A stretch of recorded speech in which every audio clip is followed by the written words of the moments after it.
Ce qui fit notre sort à 80 ans de régime colonialiste. Nos blessures sont trop fraîches et trop douloureuses encore pour que nous puissions les chasser de notre mémoire. Car nous avons connu le travail harassant, exigé en échange des salaires qui ne nous permettaient ni de manger à notre faim, ni de nous vêtir ou nous loger décemment, ni d'élever nos enfants comme des êtres chers. Hommage aux combattants de la liberté nationale. Vive l'indépendance et l'unité africaine. Vive les Congos indépendants et souverains.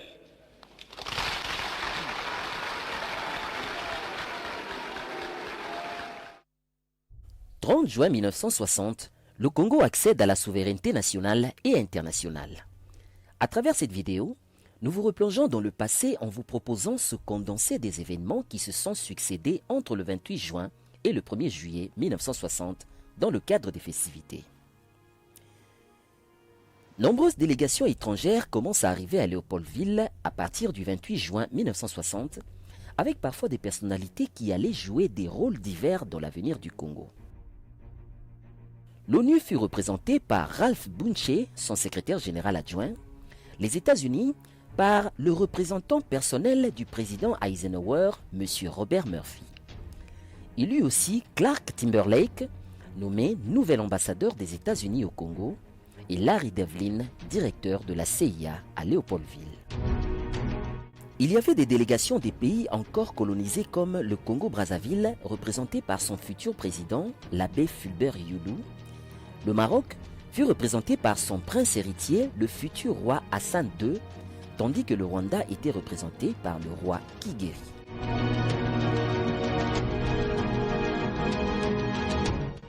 Le point culminant de ces invités d'honneur fut l'arrivée à Léopoldville le 29 juin 1960 du roi Baudouin, précédé par une forte délégation belge. Le roi Baudouin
Le roi Baudouin n'accéda pas à la demande de Lumumba de signer un armistice général à l'occasion de l'accession du pays à l'indépendance.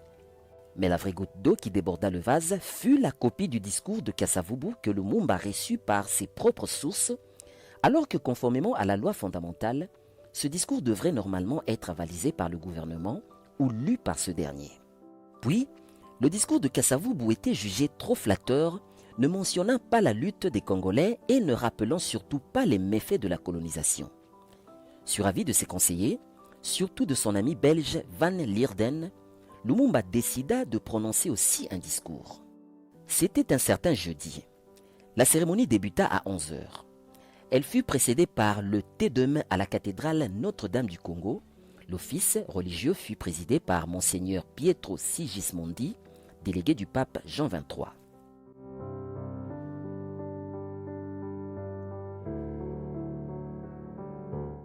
Invité à agrémenter les cérémonies de l'indépendance, l'African Jazz de Joseph Kabasele était déjà au Palais de la Nation depuis 9 heures, agrémentant avec les célèbres morceaux enregistrés à Bruxelles pendant la table ronde.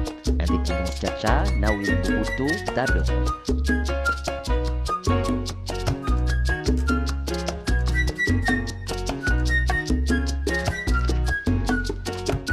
Par ordre protocolaire, les chambres, les invités puis le Premier ministre, le chef de l'État et le roi firent leur entrée au Palais de la Nation. 2 discours furent programmés pour l'occasion, celui du roi Baudouin et celui du président Kasavubu. Le roi prononça son discours qui fut ni plus ni moins l'éloge de la colonisation initiée par ses aïeux, notamment par le roi Léopold II, et parachevé par ses concitoyens. C'est cet héritage que le roi et le peuple belge cèdent aux Congolais, leur priant de bien le gérer. Mais à la fin du discours du chef de l'État, à la surprise générale du protocole des invités, le président des cérémonies, Joseph Kassongo, invita ensuite le Premier ministre Lumumba à prononcer son discours de circonstance. Lorsque Lumumba se leva, une froideur et une torpeur s'emparèrent de la salle. Surtout que ses premiers mots donnaient déjà le ton de son allocution. Il commença par s'adresser non pas au roi ou aux différents invités présents, mais plutôt aux combattants de la liberté. Je vous salue au nom du gouvernement congolais. À vous tous, mes amis, qui avez lutté sans relâche à nos côtés. Après le discours de Lumumba, l'acte officiel de l'indépendance fut signé par les premiers ministres belges et congolais, Gaston Haïskens et Patrice Lumumba, contresigné par les 2 ministres des Affaires étrangères, Pierre de Vigny et Justin-Marie Bomboko.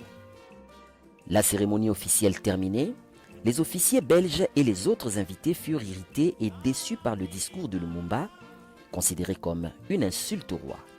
Celui-ci et sa délégation faillirent repartir à Bruxelles dans la soirée même, sans plus attendre la suite.